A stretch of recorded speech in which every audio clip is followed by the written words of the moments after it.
companies have culture and people have culture. And I want to start with the company cultures. But what I would say to those that are getting ready to do a job interview for the first time, that before and during that job interview, they need to really focus on what the company's culture is. What is it really?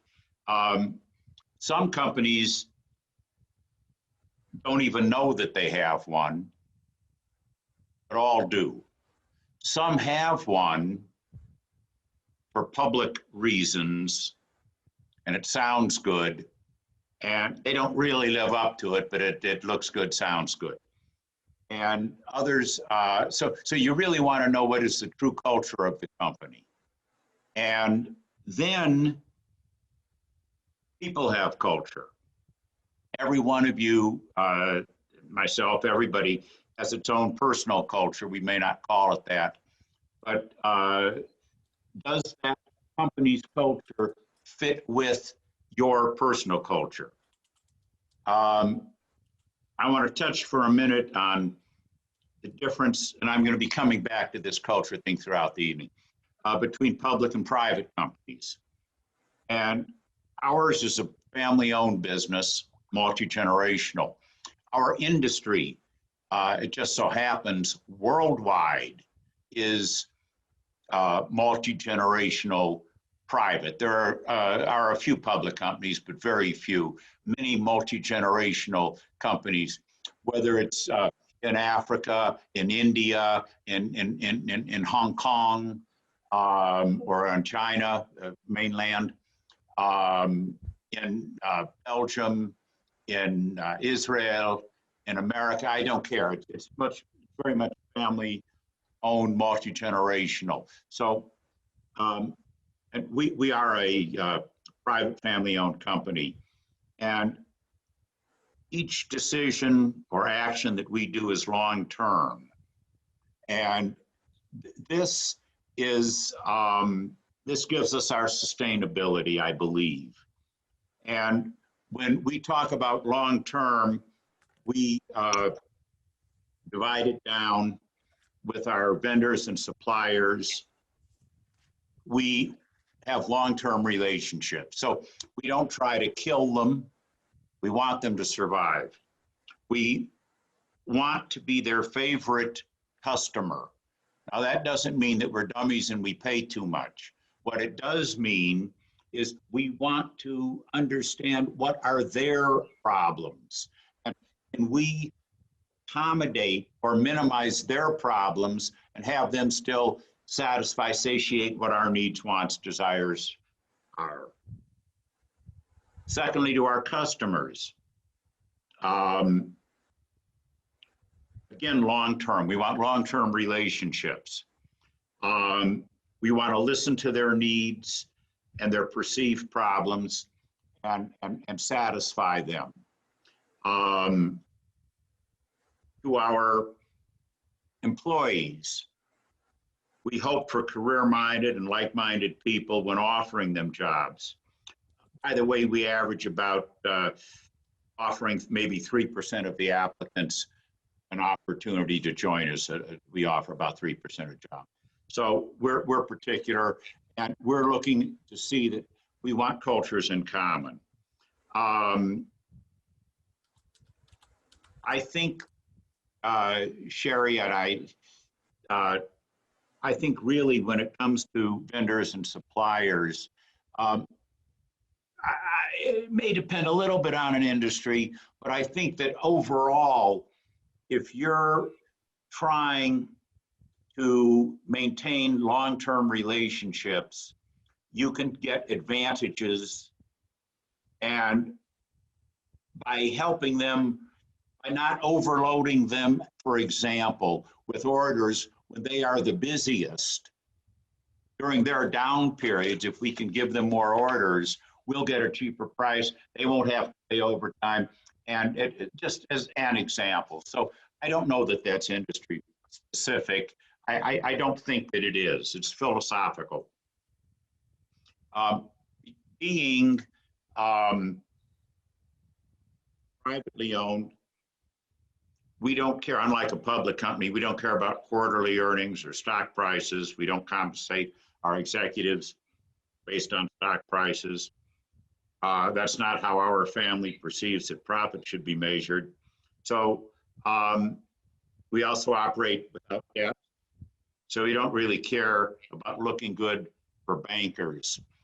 We don't try to announce good news just before the quarter ends so the stock price will go up. We don't defer bad news till just after the quarter or the year ends so that the stock price doesn't go down on the last day of the quarter. We don't play games. Again, when you're thinking that way, we are making decisions that are long-term oriented. Now, our leadership in our company, there are a few things that we do demand.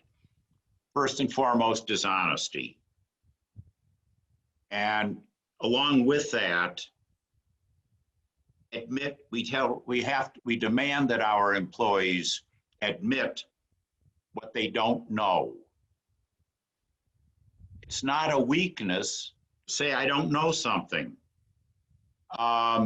Ideally, instead of dropping it, they'll say, please give me a few days, let me look into it and I'll get back to you. I'll revert back, ideally. But in any event, we don't want people to bullshit us, excuse my French, and say things. We want to be able to, when our people tell any of us something, we want to believe that what they're saying they know to be factual. And that's all part of honesty. So it builds the trust of our people, they of us. We are very concerned about our company's reputation. And we have certain standards, and we want our reputation to live up to those standards. And I think this is extremely important. We want our reputation to be long-term and consistent so that in the mind of the customer, we stand for something. An interesting take on that, I'll tell a story. When I was a child watching television, I grew up with one of my heroes on TV and in movies was John Wayne. And he always served as he was always a cowboy actor. He was in 1,000 cowboy movies. So that's the image we had of him. And he was always the good guy in those movies. So again, yes, he's an actor, but he created, by his roles, you got a reputation and image that he earned. Then one day,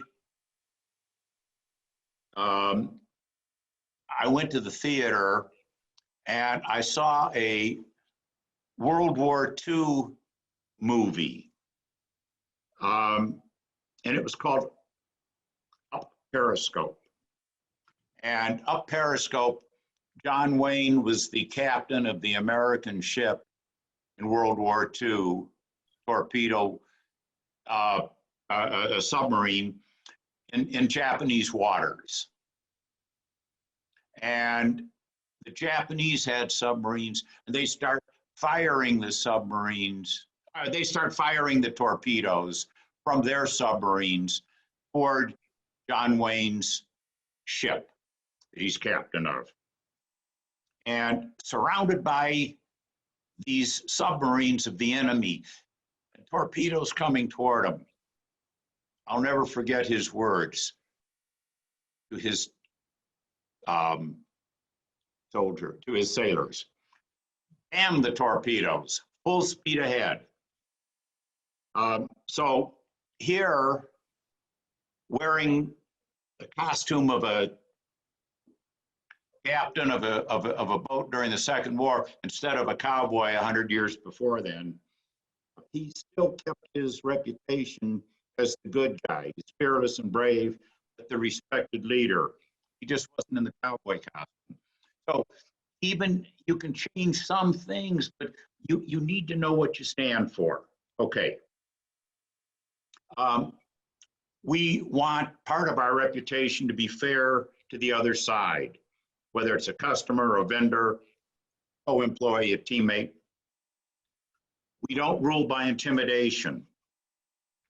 We're a bottom-up company, not a top-down company. And we love our employees to push us, the owners, the senior managers.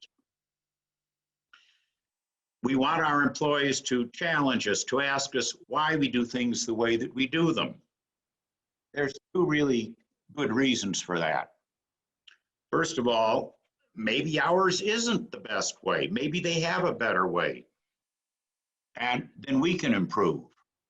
Or maybe our training of that employee was deficient and we didn't properly train them on the logic behind the reason why we do it the way we do. So we can better improve our training by explaining the issue more clearly to other people going forward so we can learn. So again, we want an open dialogue.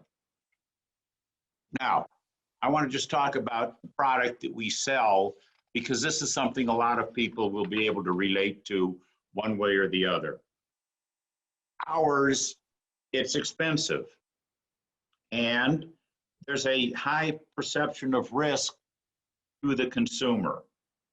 They realize they know nothing about it, and they don't want to make a mistake.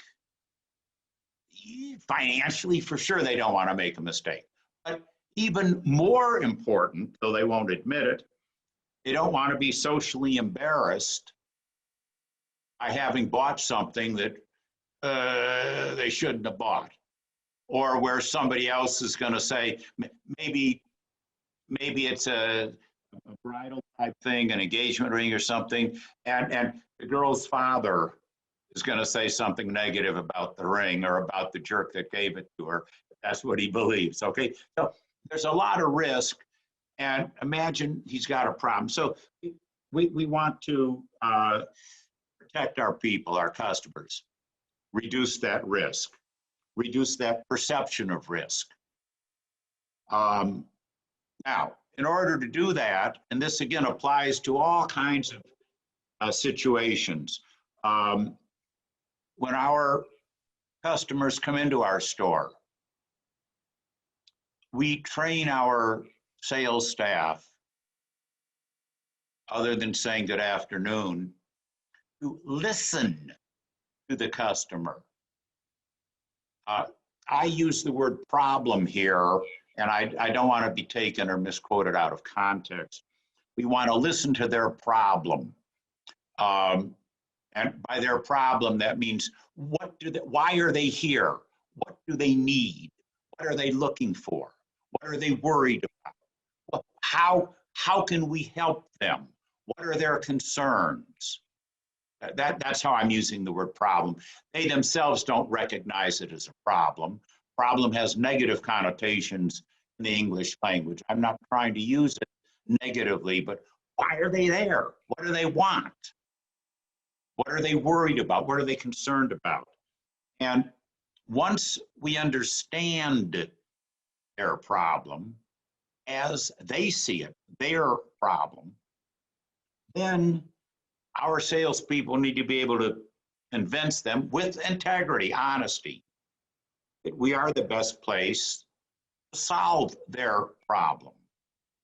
And I think this is true in life in general, that this again has nothing to do with selling jewelry across a sales counter pre-COVID or however the hell we have to do it today. Okay. Now, I want to talk a little bit about some marketing issues. And this again, it all involves culture and it involves leadership. We have very clearly in the back rooms of our stores what we call our organizational chart. And as the executive chairman of the company, my name is fairly high on that chart. And then my son, who is CEO and president, is immediately underneath me, and then our executive VPs and so on and so forth, and then it goes down. Okay, fine. Now, what I want to talk about, though, is above me, our marketing. And on the very top, because I'm the third line, the customer. The customer's the boss. And that sounds just like cheap talk. Anybody can say that, but we mean it. And in order for us to be relevant, and again, this is culture with any business. I don't care what the business is. You need to know who is your customer, who are you targeting, and what are their problems? How can you solve them? And then you need to be able to position yourself through marketing, among other things, to have the benefits, the features that the customer needs to solve the problems that they're in there to begin with. And I'm not just speaking retail, this is true with any business. It's so important, and that we are the best place to solve their problems. Okay. I've taken some executive education classes over the years, and a couple of the programs were at Harvard, and the head of the program that I used to attend was on Harvard Business School. He was in charge of the marketing. He was the head of marketing for the Harvard Business School, a man named Marty Marshall. He's since passed away. And I'll never forget my very first day there. He's announcing that he's glad to make appointments and work with all of us one-on-one. And it was a 3-week program per year for 3 years, was the first program I was at. 9 weeks over 3 years. And on the very first day in the auditorium, he stands up and he says that anybody wants to can make an appointment and talk to him. And one of the classmates raised his hand on this very first day, and we weren't calling him Marty yet, he's called him Professor. He says, Professor, I have to ask you, please, I have with me my company's business plan. May I print you out a copy, give it to you, and then make an appointment and talk to you to go over my business plan? Which is exactly what I thought he was saying he'd be glad to do. And Marty says, no. Like that, everybody jumped. What the hell? Hypocrite? What is it? And then he continued, then he finished his sentence. He says, no, I won't look at your business plan, not unless it is attached as an addendum to your company's marketing plan. He says, I'll read your marketing plan, and then I'll take a look at the irrelevant secondary business plan. So he had a little prejudice. I mean, he was a marketing guy, but so am I. But again, by marketing, I'm not discussing radio or television or advertising. I'm discussing what the customer perceives you're about. And our focus is on the customer. And we need to constantly offer the look, the smell, feel, taste, whatever you want to call it, that makes the customer comfortable. And we need to remain relevant to that customer. They shouldn't feel when they come into our store like they're riding in their grandmother's Oldsmobile. It has to be relevant to them. Whether that's the look, the feel of the store, of the people, of the merchandise, of how it's displayed, of how it's presented, of how it's offered, we have to be relevant. And going back to reputation, we've got to remain consistent overall, yet as needed. That reputation needs to be sure that it is still relevant.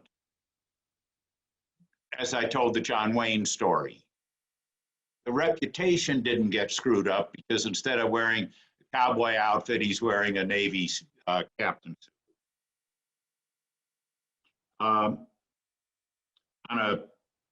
our own company, for a minute, we're in many markets, and we try to see how few stores we can put into each market. So by doing that, we must remain in the customer's mind worth the drive. In other words, if we've only got one store in a city of a couple million people, chances are it's on the opposite side of town that half the people lives on. Opposite's a high-class word. To them, it's the wrong side of town. So in order to get there, they're going to have to drive by several malls and a few freestanding competitors. And when they get to our store, like I say, we weren't the closest, we weren't the most convenient. So they better feel that they didn't waste their time driving for nothing, that we're worth the drive, that it'll benefit them. So we understand if they're going to drive across town, they want to buy. And equally, we want to make the sale. Now, having said that, we're not going to use high pressure. We want to listen to them carefully and really understand what their needs are, and thus let them see why we're the best place to satisfy those needs. Our salespeople have no canned sales pitches. We teach them to listen to the customer, to understand the customer. And again, no matter what business anybody is in, they need to be thinking about what does the other side want? I say other side, it doesn't mean adversarial.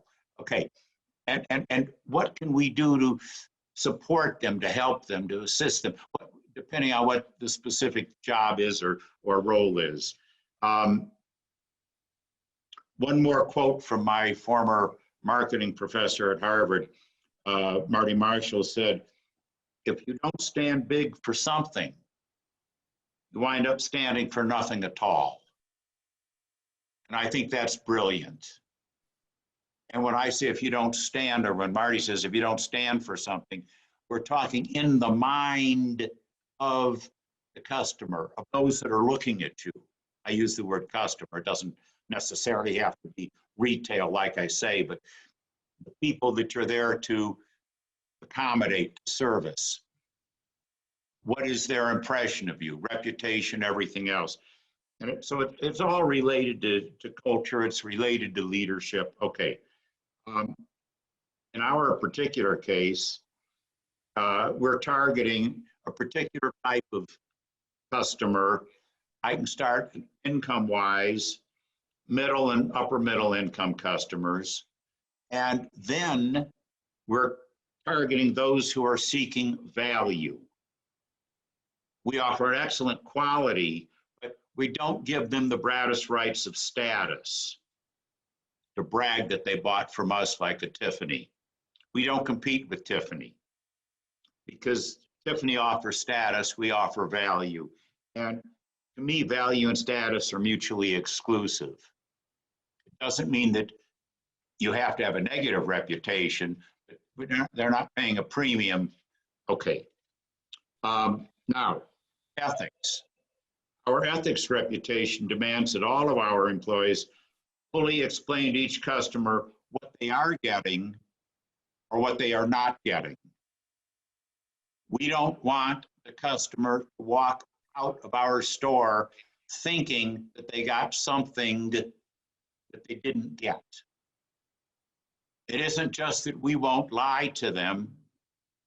It's that if in their minds they think it's better than it is, we want them to know the truth so that because otherwise they're going to be convinced in the future, we told them something, planted the seed. So we want them to understand. Our company, and this again is reputation is what I'm talking about. I'm not trying to sell jewelry tonight. We give a lifetime free service warranty. with every purchase. For their lifetime, whatever it needs, we take care of it for free. Now, what does that have to do with this? Well, first of all, we don't view that the customer's problem with a piece of our merchandise is an opportunity for us to make a profit or a second sale by fixing it. Car dealers, that's how they make their money, is when you have problems with your car, you keep going back and whatever the car needs, they charge you to keep it going. We do just the opposite. It's free forever. Having said that, by standing behind it, there's two things. First of all, we obviously have to make sure that the quality is there in the first place. The cost of the repair comes out of our pockets. If a stone falls out because the prongs are too thin, we make sure the prongs are thick enough that they won't lose the stone. It's cheaper to have a thicker prong than me to have to give them a new diamond for free. Okay. But more importantly, we would rather have the customer coming back to us when they need more jewelry, and we want to be their jeweler for lifetime. So we take care of them. If they have a problem, we take care of it. It gets them coming back. It gives them confidence. It's one less way that it's also risk reduction. So again, I don't mean to focus on our own company, and hopefully my comments can be expanded to reinforce how any company that, particularly for the people that are just going into the job market for the first time, what you need to be sure is that the company that you may someday work for, they must be true to their stated culture, not just what they put up on a bulletin board that may be a lot of garbage, or it may be true. Okay. Many companies today, particularly today, they want to brag about being politically correct in one way or another. Our focus has never changed. We hire the best people that we can, the best that we can find, to fill every position. And that allows our people to have a confidence that we, honest to God, want them and respect them and want them long term. We train them. We spend a fortune investing months training them so that they can learn our company's ways. And I'm not speaking about teaching them gemology and technical things about jewelry. Of course, we have to do that so they can appear knowledgeable and indeed be knowledgeable. But mainly what we're teaching is our culture, our philosophy. And again, that's applicable, it should be, to any company. People aren't going to follow the culture if they don't understand or know what it is and take comfort and belief that it's the best way. As we desire to keep them long term, we want to keep them happy. We want to keep them to be proud to be working for us and to be able to tell their friends, brag to their friends who they work for. And if we had policies of one kind or another that were inconsistent with that, or in today's world were politically incorrect or inconsistent with today's thinking, then these employees would not be bragging to their friends about where they work. They'd be ashamed. If the salary's enough, they may keep their mouth shut, but they wouldn't feel good about it. So again, these are long life-term commitments that works to everyone's advantage long-term. We as a company, we want to be proud of our team, to be able to show them off to whomever wishes to look at it. Take diversity, it's on everyone's mind today. We remain proud of how we've always hired the best people in each position, for each position. And doing so has brought us a great and a diverse mix to our team. And our team members are proud of their associates. Nobody is working for us because it was politically correct, and we took somebody that maybe otherwise wasn't as strong. So everybody that's there is proud. Now, we permit any of our team members to reach out to any senior executive directly at any time. We don't restrict them to only talk to their immediate supervisor. We do encourage them to CC the supervisor, assuming it's not an HR issue or otherwise uncomfortable for them to do so. So that they're not going around the back of the supervisor, but they don't have to go one step at a time. There's a reason. Not having that barrier means a huge amount to so many people, not having that restriction. Also, we make it clear that as a family-owned business, our intent is not to build it up to sell it. I mentioned my son, who's running the day-to-day business today as CEO and president. He and I want to make our business available to our children and to their children into the future. Knowing that provides additional security to our employees, particularly when I'm in my early 70s. So if we're talking about having people that we want, they're coming to us in their 30s and they're thinking about a lifetime career, but if they think that in a couple of years I'll either retire or drop dead someday soon, well, that doesn't give them much of a career if they don't know that the company is well prepared to continue without me. So I'm not planning on ruling from the grave, but the fact is, I don't want to be unable to hire people for that concern. We do promote from within to the extent possible, and we certainly post all of our open positions to enable any employee to apply for any opening. So they don't feel that they're locked in where they are. Again, there's career opportunities for anyone that is interested. We're open and candid. The employee is not worried about getting hit from behind with the surprise. Surprises are never good. We don't like them, not for the company, not for the employee. And we try to be very candid, very open, very honest. When we had to do some of the shutdown for COVID, we were as clear as we could be, as honest, as open. We wouldn't tell them things that we didn't know. We'd admit we can't tell. This is beyond our control. It depends on when the government allows it. Not to make excuses, but being honest, being candid. It's so important. I cannot demand, no company can demand the employee be honest if they themselves aren't honest to the employee. And again, that's part of the integrity, part of the reputation. Next thing, when an employee, I didn't say if, when an employee makes a mistake,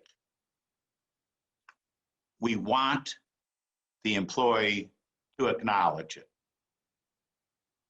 We will tell them if they didn't know it, but they need to acknowledge it. I can tell you that never in our company's history, we have never fired an employee for making an honest mistake.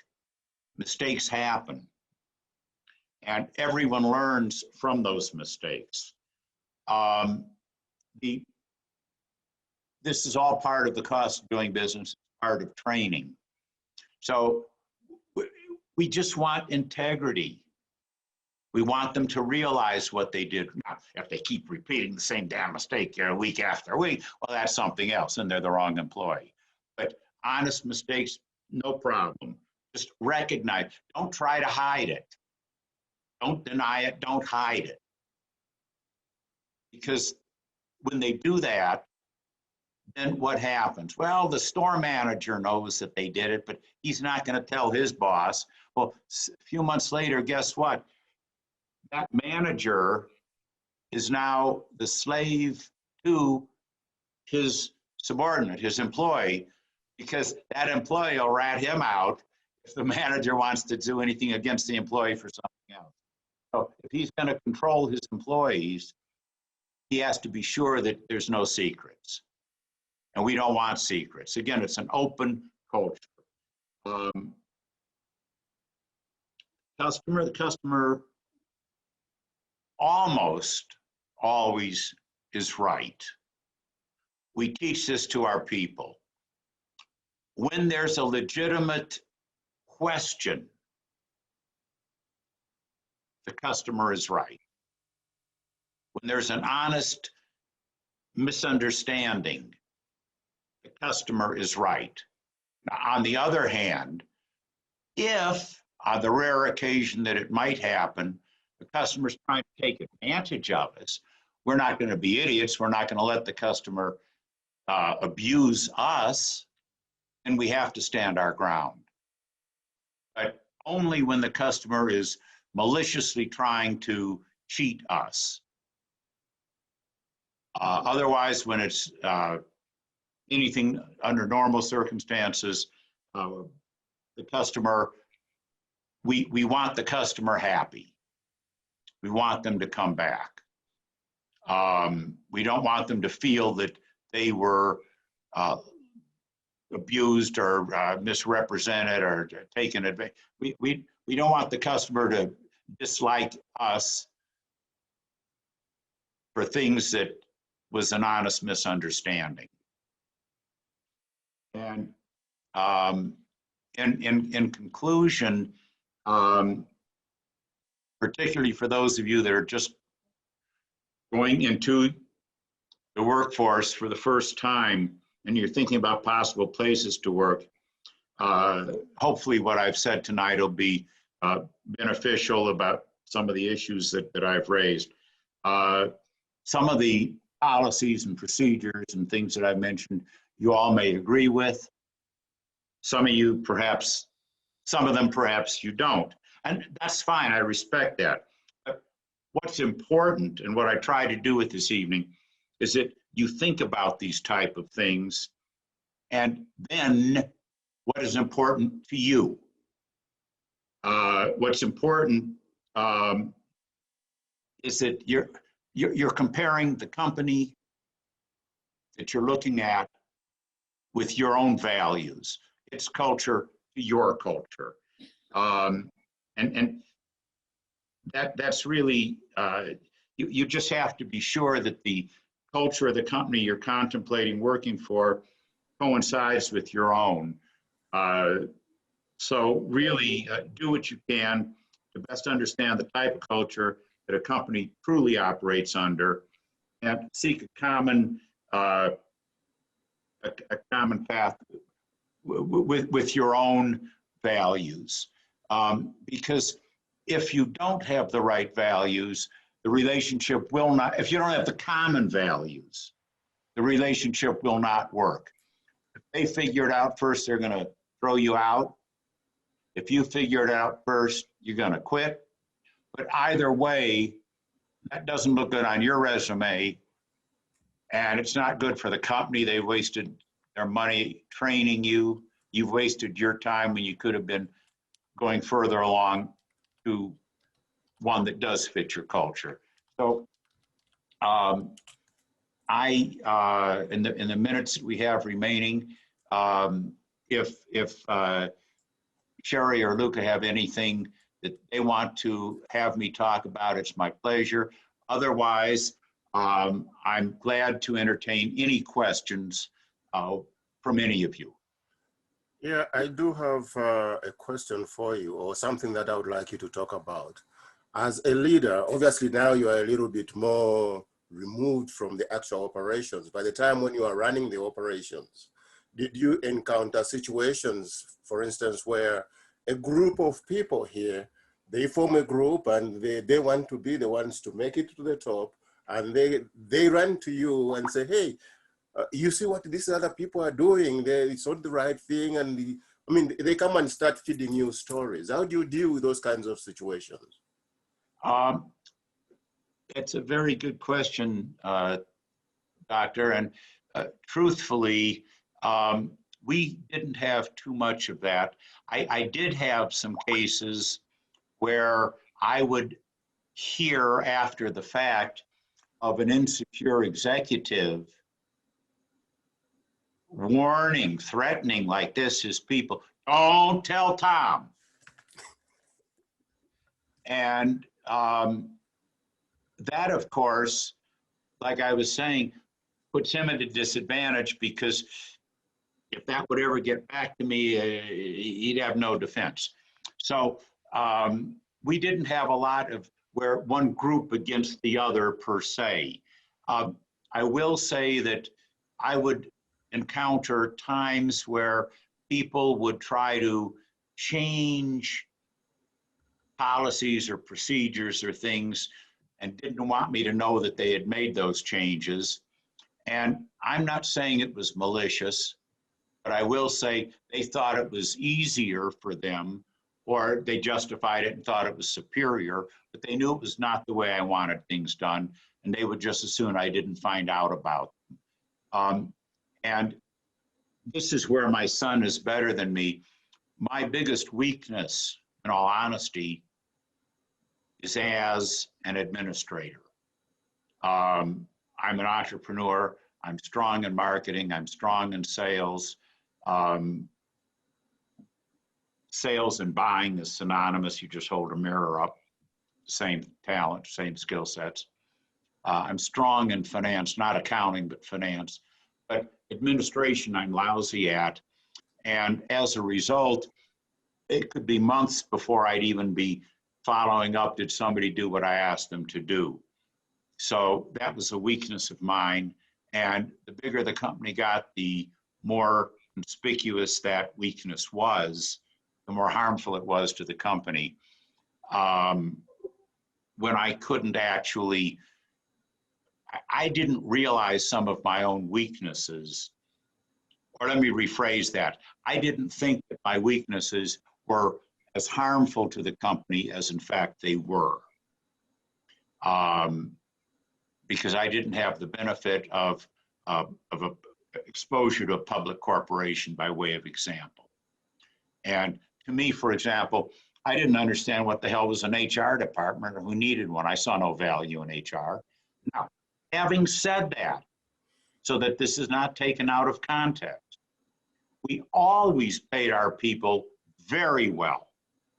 And I always provided excellent benefits, health and other benefits, vacations and benefits to our people. So I didn't understand what was an HR department, but I surely knew to take the best care I could of our people. So it isn't I didn't care about my people at all. Don't, I'm not saying that in any way, shape, or form. But technically, there's a lot more to an HR department than the benefits and the salary. So I don't know if that answers it or not. I think it does. I think, Bob, you had your hand up. Hi, Tom. I'm one of the faculty in the college, and I want to thank you for coming tonight. We really appreciate it. The question that I had was, when people walk in the door in your business, the chances are pretty good, I would think, that they don't know a darn thing about gemology. They don't know what they're doing.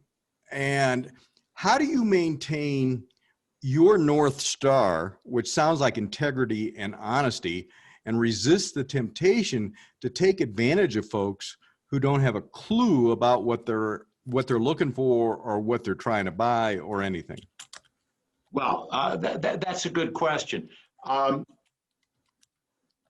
If you're in it for long term, you don't want to take advantage of people, Bob. But so that to me is not a temptation. What I would prefer to focus on, and I think it'll circle back, in today's world with computers,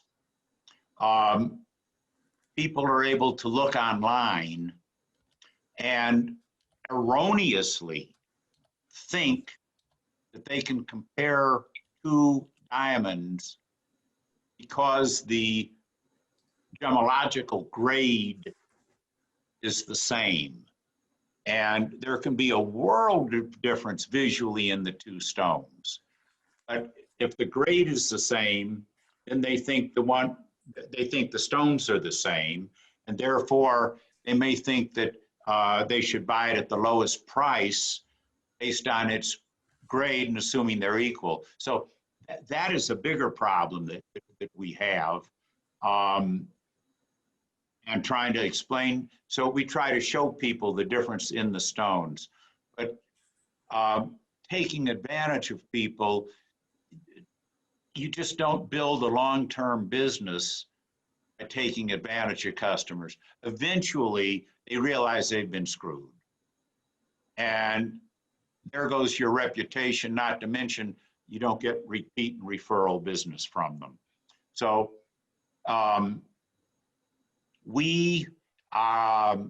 our customer base is extremely loyal. And some people, particularly years ago before we had the e-commerce, they might decide they don't like the sound of our radio ads or something, or the image that we have, and therefore they're not interested in shopping from us. They have a preconceived notion, might be negative in that case. But those that do shop with us love us and remain loyal to us. And we give a good value, we have an excellent quality, and we treat the people properly. They don't feel like they're going onto a used car lot. They feel they're getting honest answers. They know that we have listened, as I said earlier, about that they have listened to, we have listened to them. We have overcome their objections, assuaged their fears, and we provide them ways in which they can check or recheck. They have a fallback position. We give them a money back guarantee if they're not happy. We do everything in our power to make sure that they are happy with their product, because as our business is not, we're not looking to build it up to sell. We want it long term. We need to have the reputation of customers. Even if we have a customer that winds up buying elsewhere, and today with the internet, people can say whatever they want about us, and the world sees it. You don't see negative things very often, legitimate negative things, about how we tried to hurt them or cheat them or outsmart them or take advantage of them. They may complain that the service wasn't good because the store was so busy or something like that. They had to wait, particularly today with COVID. And what we're well aware of with the internet business, and we have our own e-store, but nonetheless, we're well aware that if they're going to come into a brick and mortar store, I don't care what they're buying, what they're shopping for, but certainly for our product, they want a positive experience. So any way that we can make that experience positive, they are happy. And that's what's important. They want to be able to sit, for example, if it's an engagement ring, tell the fictional story, but I answer it this way, that there's 4 couples that go out to dinner, and the one we just sold their engagement ring to, and they're sitting 8 around the table, and the other 3 girls are showing their rings, and she's showing her new ring, and she wants to feel good whether her hand is faced this way and she's showing it off to her friends, or whether it's this way and she's looking at it herself. In the meanwhile, he doesn't want to look like a jerk. If their friends are all comparable income, if they all have a 1.5 carat diamond, he doesn't want her to have a 3/4 carat. He's going to look like the loser. So you get into some issues, but they know that before they come in, and we don't try to pressure them or step them up or anything. We try to give them what they really want and guide them. We will encourage them. If there's a particular shaped stone that's going to look better in a particular ring, we will encourage them if they've chosen the ring and now we're looking at stones, try it with this shape. Now, if you still want another shape, if you think it's pretty in this ring, that's fine. Our designers thought the first shape would have been a prettier one for this particular ring. If you're happy with the shape you want with the ring you chose, fine. Otherwise, do you want to look at a new ring? Or we want to make sure that we can guide, but not coerce, not pressure, so that they feel legitimately that what they did was their decision, and they're proud of it to show it off. Thank you. I have a question. Well, I promised that I was going to get him out of here at by 7 o'clock. But if Are you okay waiting, Mr. Shane? I'm have a not minute. going to overrule Luca. Okay, great. If you give me, Alexander, go ahead. Alexander, Thank you you. won.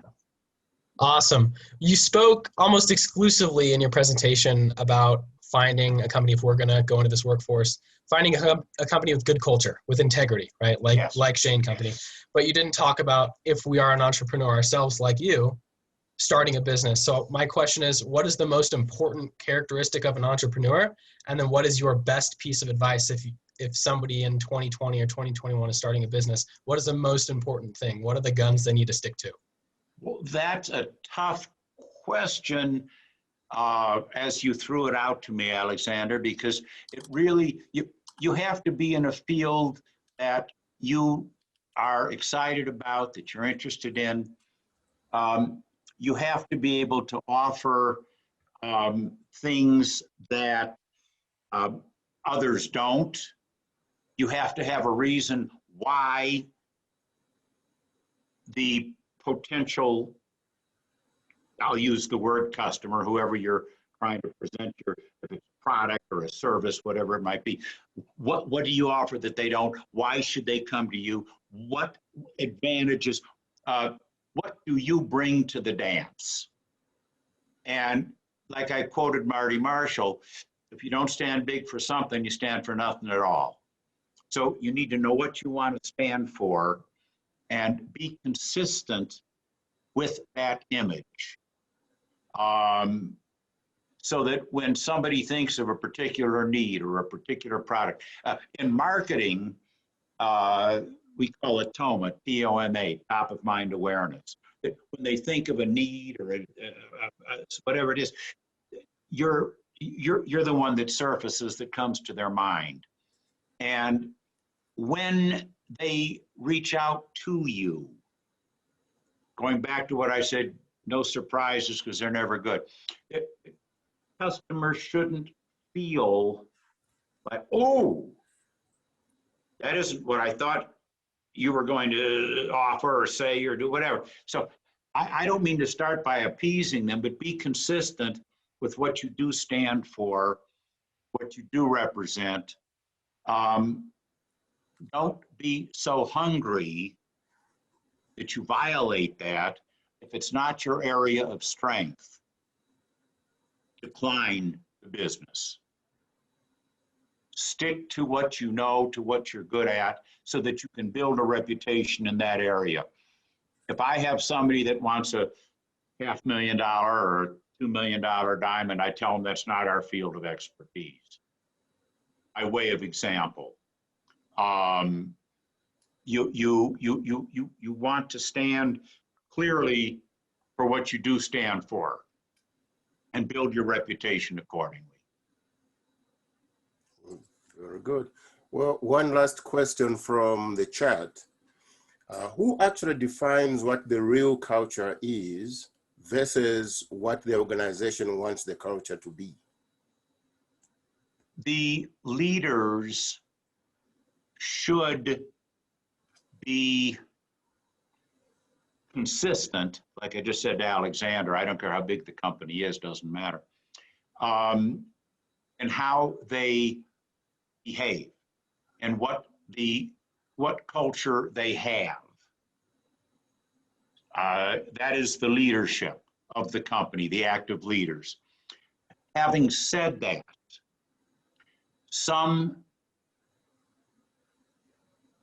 leaders might think that it is either politically correct or from a marketing standpoint, a good idea to hire some marketing person to write a bunch of stuff down and make their company look like they're going to do this, this, and that because they think it looks good.